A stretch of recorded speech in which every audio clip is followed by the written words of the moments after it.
Information about gerbils can be quite hard to find here on YouTube, so I've put together a list of all the basics you need to know to care for your gerbil. The most basic thing you need for your gerbil is food and water. There is a myth that because gerbils are from the desert, they don't need 24-hour access to water. This is just a myth, and even though gerbils are from the desert, they still need 24-hour access to water because you never know when they are going to be thirsty, and when they are thirsty, it is very important that you do give them water.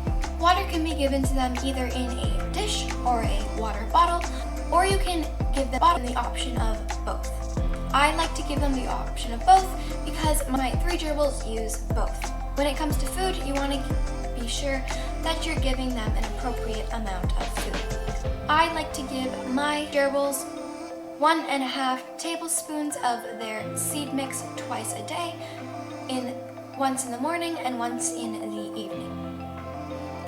When it comes to dry foods, you can sprinkle it around their cage, and this just acts as another source of enrichment and encourages foraging, which is a natural behavior.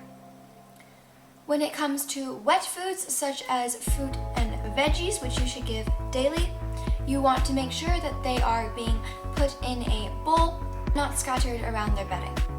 If you want, you can also sprinkle some dried flowers around your gerbil's enclosure, as dried flowers contain lots of minerals and vitamins. Another extremely important thing to gerbils is that they are social and should be housed in at least pairs. I wouldn't go over more than 4 gerbils in a single cage, as in the wild they are never found in groups.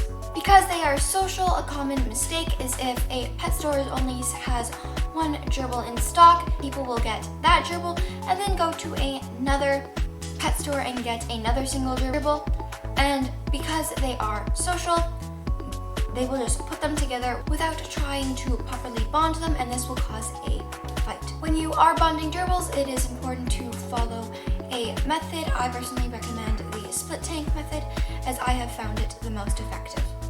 Even though gerbils are social, you should absolutely never house them with another species. Gerbils in the wild will only socialize with other gerbils, and if you house them in the same cage as a hamster, it will definitely cause aggression and result in either the gerbil or the other species getting seriously injured or dying. You should also provide them with a proper cage. This consists of 20 gallons per gerbil bare minimum. This would mean if you have a pair of gerbils, the bare minimum would be 40 gallons, and if you have 3, 60, and etc. You also want to provide them the correct amount of bedding. This consists of at least 6 inches, though I personally recommend 8 or more. Gerbils are burrowing animals, and in the wild they would burrow up to 1 meter deep. So, because it may not be possible to provide them with 1 meter of bedding, you want to at least provide them with 6 inches. If you do see a gerbil burrowing, this is a great sign that they have enough bedding, and if you don't, there's a big chance you're just not giving them enough bedding. You also want to be sure that you're providing with a source of exercise. If you have a big enough enclosure, wheels are not necessary, but they do provide a great source of enrichment. If you are going to provide them with a wheel, you want to make sure that it's either 8 inches or bigger.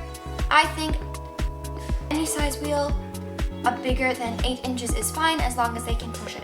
If you want more information on what to house your gerbil in, you can check out my other video on how to create a gerbil cage. Free roaming is also a great source of exercise, although it is not necessary. Free roaming can cause stress to some gerbils, so if your gerbil doesn't seem to be happy with free roaming, you might want to not free roam that gerbil anymore. When it comes to the cage layout, you don't want to get attached to the specific way it is set up.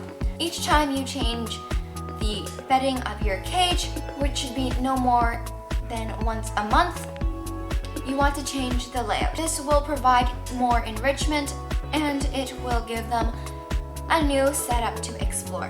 If you do clean your cage more than once a month, it can cause lots of stress, and not to mention you are wasting lots of bedding. You also want to make sure that you are providing your gerbil with wooden shoes straight out of outside, as it can have lots of bacteria on it. You Also, if it's straight out from outside, you may also not know what type of wood it is, and pine or cedar wood is completely toxic for gerbils, so you should always avoid that.